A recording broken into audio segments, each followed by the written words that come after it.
there folks, my name is Peter and I just got off the Snap-on truck. That's right folks, so it's been quite a while since I did a Snap-on unboxing. If you're new to the channel, I have a whole playlist of all my various Snap-on unboxings. I highly encourage you to watch it because I think it's a lot of fun. Now recall, I'm a DIYer, I'm not a professional of any kind. So the tools I'm buying are not for work purposes, but rather for personal purposes at home. And so while Snap-on may sell something that serves a specific purpose, if you're in the automotive industry, I might find different use cases for it. And I actually have an example of that later in this video. The other Easter egg is that one of the things I bought recently, I actually picked up at a pawn shop, got an incredible deal, and I can't wait to tell you all about it. So with all that in mind, sit back, grab your favorite beverage, and let's talk Snap-on tools. Now the first thing that I picked up is something I had ordered months and months and months ago, but it was on back order and it was only very recently that the dealer finally got it in. And it is the Snap-on pocket screwdriver. Now I'm not sure the rate at which mechanics are carrying this thing around in their front pocket and actually using it, but for an EDC guy like me, this is perfect. Of course, it's made in the USA. It does have a pocket clip, and then it's got this reversible bit. You've got a Phillips number 2 up top, you've got a 1/2 inch slotted down below, and the bit is also made in the USA. Now, the current screwdriver that I EDC is this Hoto Precision Beauty. This thing, you pull out the top, it's got all these precision bits, you put the top back in and your handle is able to rotate. From an EDC point of view, one of the goals that I have moving forward is I want to lighten the load. I'm carrying a lot of stuff and I end up using the same things over and over and over again. So I partially wanted the Snap-on screwdriver to see if just having these 2 bits, right, slotted in Phillips number 2 would suffice. Of course, sometimes when you have to fix eyeglasses and stuff, you need something like this. But I can also just carry a little eyeglass screwdriver for an example. Now, the most exciting part about this pickup is that I now have everything I need to do my Snap-on EDC video in comparison. That is the Snap-on equivalent to whatever I'm carrying today, and I want to compare these things across weight, price, functionality, etc. Because of course I have the Snap-on CRKT rebranded knife. I've got this flashlight, which, you know, it's not EDC from the point of view that this isn't that slim, but it turns out this actually weighs a little bit less than the current Olight baton that I carry. I've also got the Snap-on pry bar, which I've had for quite a while. Of course, they make this in the straight, and then they've got the angled version. And of course, we've got our Snap-on pliers. Now, these pliers actually came out of this kit. It remains to be seen which of these 3 I'll end up EDCing. They all have their use cases. Chances are it's going to be this one because I think this is the most versatile in that you get both the needle nose and you get the wider jaws down at the bottom. And of course, this is just the mini version of, what is it, the LN 46, 47 ACF, something like that. Of course, made in the USA, and they do make these in a dipped handle as well. But the Snap-on EDC comparison video will be a separate one, so be sure to subscribe if you haven't already so you don't miss it. Next up, we have our set of Snap-on non-marring picks. Now, you folks are probably gonna laugh at me for the reason that I bought these, but the crown of my watch had been getting quite dirty, was building up with a lot of stuff. And even though I clean this, I don't know, maybe monthly, and I basically just use an old soft bristle toothbrush and some Dawn dish soap, the gunk that was building up in the crown is something that I couldn't get off. So I knew Snap-on made these. They had been on my wish list for quite a while, right? I view them as more of like a potential detailing type tool. And so I just decided I would bite the bullet and buy them. I think they're around 20 bucks, maybe 25 total, which is a little expensive. And the other thing is I'm not certain that the warranty kicks in because I'm not sure if these are considered a consumable or not. I suppose it doesn't really matter until and unless I need to make use of the warranty, then I'll see what the dealer has to say, but that's what I bought these picks for. And they work quite nicely, right? You can get in there. Of course, when I was doing this, I had my little loop on so I could see what I was doing, but it just allows you to clean between the tines there of the crown, and it worked quite nicely. So you have this 45-degree jabber, you've got this little hook here. Now these things are exceedingly sharp. Ask me how I know. You've got another, looks like another 45-degree, but perhaps a little bit thicker than this one, and then a straight tip here at the end. And then finally, with your third and final one, you get another one of the hook pieces. Again, similar theme, just a little bit thicker than this one, and another straight jobber that is has a slightly different profile. This one looks a bit more tapered as opposed to this one, which is a bit more, I suppose, cylindrical. So that's the reason I picked these up. I'm very curious to know, like, in the automotive field, what are professional mechanics using these for? Now, the answer is maybe nothing. I mean, I've never actually seen these on the truck. I had to place the order, and then my dealer was able to order them for me. So let me know in the comments what you mechanics are using these for. Sticking with the non-marring theme, while I was on the truck, I came across this set of Snap-on's non-marring scrapers. Now this is another thing that had been on the wish list for a while, but I never really ordered it because I already have a set of scrapers. I bought them on Amazon. They're pretty cheap, and primarily what I use those for is scraping stickers off of stuff. But I saw that he had these on the truck, so I figured I'd pick them up. These are made in the USA, right? So I know that some of the Snap-on products are not made in the USA, and especially stuff like this tends not to be, but they are, so I was really happy about that. You get 5 scrapers in total, and then you can actually buy this bag on the Snap-on website. I think the bag itself is like $10, but this whole kit with the 5 scrapers in the bag is $60. So honestly, it was a little bit pricey, but I thought it was worth it. And in fact, as I was getting ready to shoot this video, I had to use this. So I have a plastic cover on the cameras of my iPhone, which cracked recently because I dropped it, which I'm not super thrilled about. And I went to take it off because it was interfering with the video capture capabilities, but I couldn't do it with just my finger.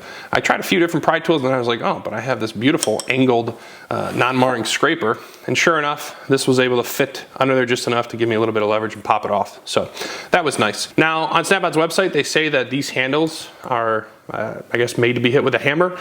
They don't call it a striking cap specifically, right? Of course, it's not any sort of like reinforced metal. It is plastic, but theoretically they're pretty well made, and you could probably bang it with a rubber mallet of some kind to give you a bit extra purchase on whatever it is that you're trying to accomplish. So with the set, you're gonna get 2 straight blade scrapers, again, just slightly different widths.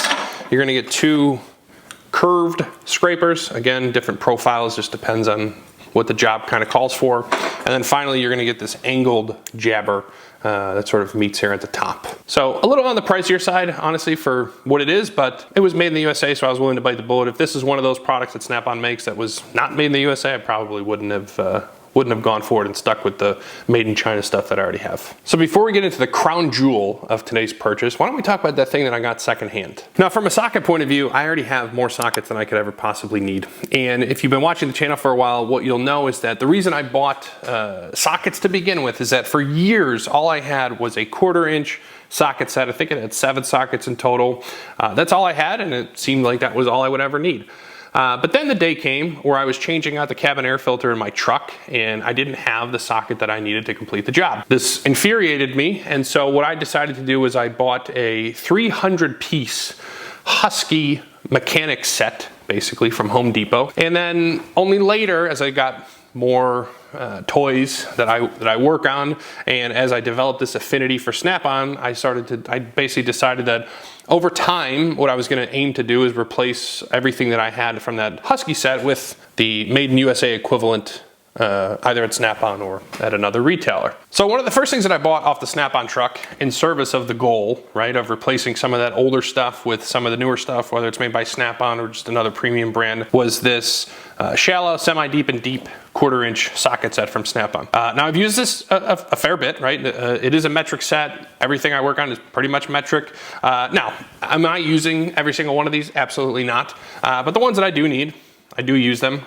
And of course, I'm thrilled with the set, right? These are the flank drive sockets. They're thin walled. They come in the foam. Beautiful. Love it.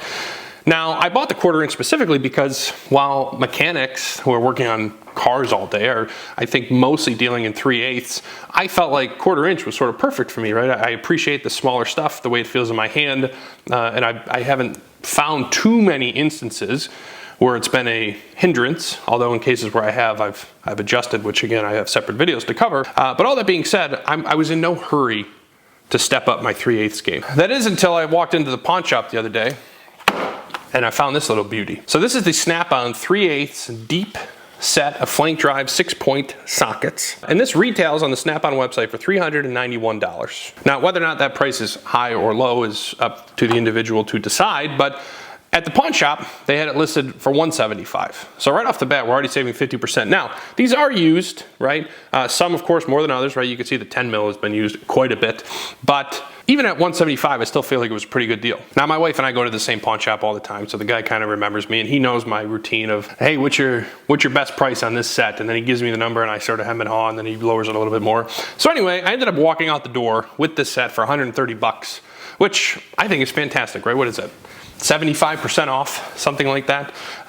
For made in USA, high quality tools. All I'm really ever gonna do in terms of cleaning these up is I have like a brass wire wheel that I'll put on the drill press, and it's like the cylindrical head, so you just kind of chuck these up there and clean out the insides, and we're kind of done. As far as this magnetic case goes, this will just kind of go into long-term storage, but I mean, the magnets are pretty strong, right? I was playing with this in the store and obviously right now, so there's value there. It's just that because I already have some organizers, I'm not necessarily gonna keep this in the box, but I think that's a value unto itself as well. And frankly, I could probably sell this magnetic case if I really wanted to. So I still have a ways to go in terms of building out the rest of my socket collection to be either Snap-on, Bahco, Craftsman, something made in USA. But at this price point, and for a very modern example, right? I can often find stuff at estate sales that's made in USA, but it's far older, whereas this has all the sort of latest technology, and again, it got it at 75% off, which I was pretty happy with. And then the last thing we're gonna talk about today is the crown jewel of today's purchase, which was